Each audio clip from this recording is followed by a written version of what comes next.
Llegó el momento de la colaboración del politólogo Francisco Ruiz, doctor en Derecho Electoral, integrante del Instituto Nacional de Administración Pública, catedrático y autor de la columna Leer entre líneas, que usted puede leer, entre otros espacios, también en uniradiobaja.com. Francisco, ¿cómo estás? Muy buenos días. Muy buenos días, estimado David, con el gusto de saludarte como cada martes, aquí a tus órdenes y a las órdenes de tu amable audiencia. Oye, platícanos de qué viene tu entrega el día de hoy, que te voy a decir que cuando me llegó y la vi, dije, ay, me da miedo leerla, pero no, es broma, por supuesto. Pues, le explico al público lo que pasa es que se llama estalinizado. Platícanos, por favor, Francisco. Pues sí, miran, hay muchas cosas que dan miedo y es muy válido. Me das precisamente una excelente contexto para platicar contigo y con tu amable audiencia, ¿no? Sí, hay cuestiones que nos dan miedo, sin embargo, pues tenemos dos opciones, ¿no? Paralizarnos frente al miedo o avanzar, enfrentarlo, ser valientes. Y bueno, en algunas ocasiones podremos lograr conquistar esa valentía de manera individual y otras necesitaremos de nuestros semejantes. Sin embargo, aquí lo importante, considero yo, es no paralizarnos, es avanzar. Y pues mira, hablar de un personaje histórico a nivel universal, no tan, digamos, entre comillas, famoso o conocido como podríamos mencionar a varios personajes de nuestra historia, de la historia universal, la historia de la humanidad. Sin embargo, sí catalogar a este personaje polémico, un tanto también paranoico, que pues fue uno de los tres principales impulsores. Estamos hablando de Joseph Stalin, fue uno de los tres principales impulsores del cambio radical en la forma de gobierno de Rusia, ¿no? Para estar un poquito más en ambiente, en contexto, pues recordar que Rusia hasta todavía casi primeros 20 años del siglo XX, pues fue un país que fue gobernado por zares, y una monarquía con otro título, que pues en la última etapa estuvo bajo la administración o bajo el gobierno, el poder de la familia Romanov, y pues precisamente fue Nicolás II, miembro de esta familia, quien cerró este ciclo, termina este ciclo bajo la forma de gobierno imperialista, debido precisamente a que hubo un personaje que a manera de caudillo logra sumar voluntades, las voluntades particularmente de la clase obrera, y logra derrocar a este sistema de gobierno, una transformación pasando del imperialismo a el gobierno común, o por lo menos eso es lo que se buscaba, ¿no? Finalmente la dirección estuvo bajo el liderazgo de Lenin, sí, el famoso Lenin, y va a ser acompañado, por eso decía yo, de tres personas, de dos principales colaboradores que van a estar siempre pues en medio de este camino, que van a ser León Trotsky y Joseph Stalin.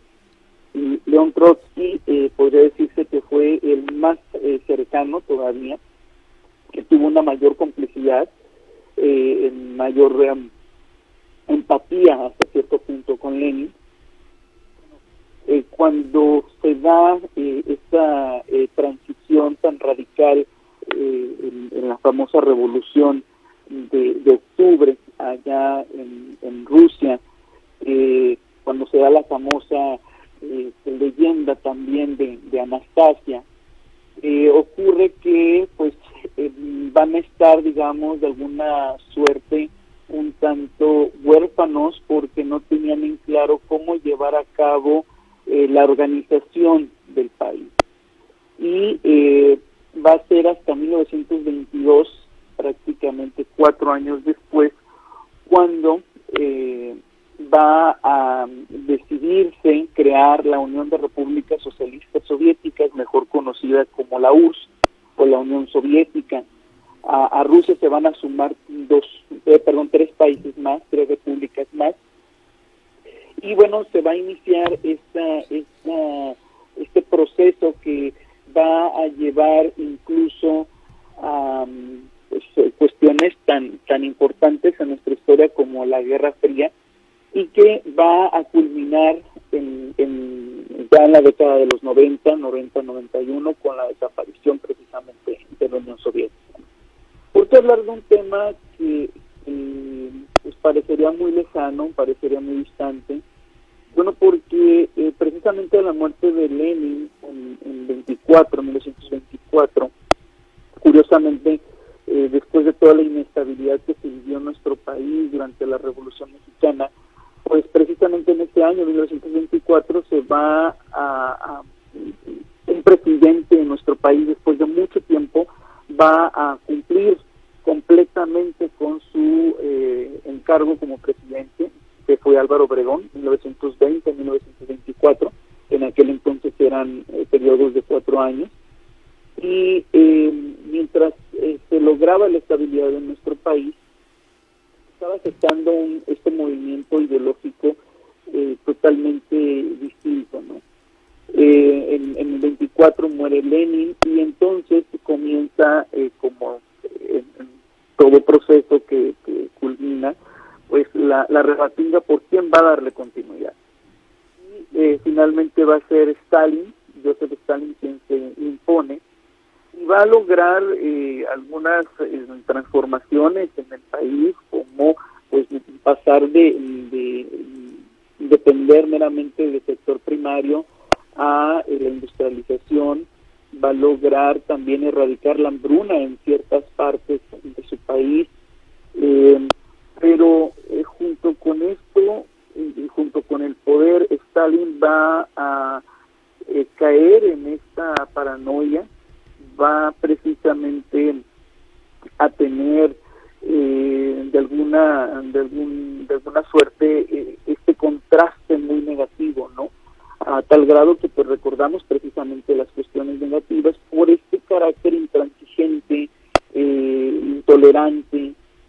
Hablábamos de Trotsky, lo va a perseguir precisamente. ¿Por qué? Bueno, porque se va a encargar no solo de generar campos de concentración, sino también de deportar y encarcelar y matar a su competencia política, ¿no? Y bueno, esta intolerancia precisamente va a ser lo que caracterice a Stalin. Y esto, pues, ¿por qué mencionarlo, no? Porque, pues, desafortunadamente, a pesar de que muchas veces podemos lograr ciertos cambios, la historia no es justa y la historia no es tampoco balanceada. Entonces, un tropiezo puede empañar todos nuestros logros.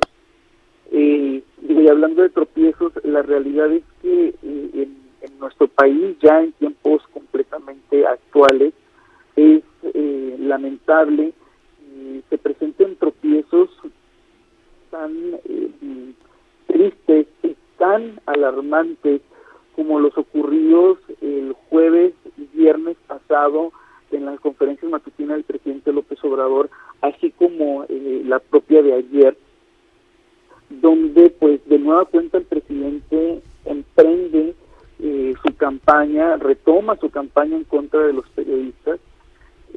Sabemos que, como dice por ahí la frase, ¿no? Hay de todo en la viña del Señor. Tendrá cierta razón el presidente al señalar que existen periodistas poco profesionales o pseudoperiodistas o quienes no deberían ser considerados periodistas, pero no puede generalizar, y sobre todo tratándose de un jefe de Estado, pues yo creo que debe de tener las miras más altas.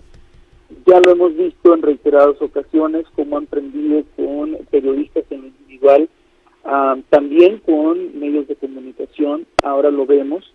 Hubo palabras o frases que me resultan contundentes lacerantes, lapidarias, frases como no pasa nada, no exageres, que cambie su teléfono, ustedes son muy prepotentes, si ustedes calumnian, aquí hay réplica, no caigan en la autocomplacencia, tengan capacidad de para la crítica.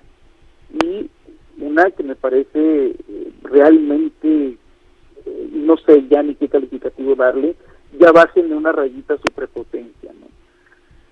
La realidad es que el presidente, insisto, el viernes pasado se escudó en su encargo como presidente para defenderse y defender a su familia de una investigación periodística que, de acuerdo con él, lo está calumniando. Sin embargo, al igual que la reportera que pues, generó esta controversia, pues me declaro asombrado, ¿no? El presidente, dentro de su larga intervención de casi 40 minutos con respecto a este tema, señaló, por ejemplo, que no se puede dar a conocer información reservada y que estaba en contra de esta medida parcialmente. Sin embargo, pues el presidente sí reservó la mayor cantidad de información que pudo del Tren Maya y de sus múltiples contratos, ¿no?, de su gobierno. Señaló que no se puede insultar, que no se puede calumniar al presidente de México, pero se le olvida que cuando él estuvo en la oposición sí lo hizo abiertamente. Vimos a un presidente que realmente estaba molesto y dentro de las múltiples respuestas que muy atinadamente dio esta reportera, decía cómo se pueden despejar dudas con información clara, precisa, señor presidente, ¿no? Y el presidente también decía que, dijo literalmente, aquí no hay esto, refiriéndose a que ahí no hay insultos ni groserías contra los periodistas, cosa que pues está también contra la realidad, ¿no? Porque ya lo mencionaba, e incluso ahí él mismo estuvo calificando de pasquín a ciertos medios de comunicación, y bueno, todavía se atreve a negar que México es uno de los países más peligrosos para la comunicación. Veo la paranoia, veo la intransigencia, la intolerancia y sobre todo la cerrazón ante la realidad, porque el presidente asegura que esto no es cierto, que México no es un país inseguro para los periodistas. Menciona mucho la palabra oligarca, algo que honestamente no traía en el radar, pero que sin duda alguna me recuerda mucho al argentino Perón. Y lo más destacable de esto es que llama poderosamente la atención que el presidente mencionó dos frases o dos filosofías. Una, no ven la viga en el propio, en ello, y dos, la máxima de Goebbels, que repite una mentira 1000 veces y convertirá en realidad. Pareciera entonces que el presidente se está estalinizando y pareciera que el presidente está hablando frente al espejo. Es un asunto que decías, Francisco, ya no sé qué calificativo ponerle, me sorprende. Híjole, yo lamentablemente tengo que decir que no me sorprende, pero bueno, también agradeceremos los comentarios del público al respecto. Sin duda son temas controversiales que tienen muchos puntos de vista, pero pues ahí está también la narrativa de los hechos concretos, más allá de una opinión, de un contenido editorializado o en un formato de columna, que no deja de ser algo que aporta todos los días, sin duda, a entender lo que está sucediendo en nuestro país. Francisco, como siempre, muchísimas gracias, que tengas un excelente martes y nos escuchamos la próxima semana. Buen día. Así será, buen día. Gracias. Es Francisco Ruiz, politólogo, doctor en Derecho Electoral del Instituto Nacional de Administración Pública, catedrático, autor de la columna Leer entre líneas.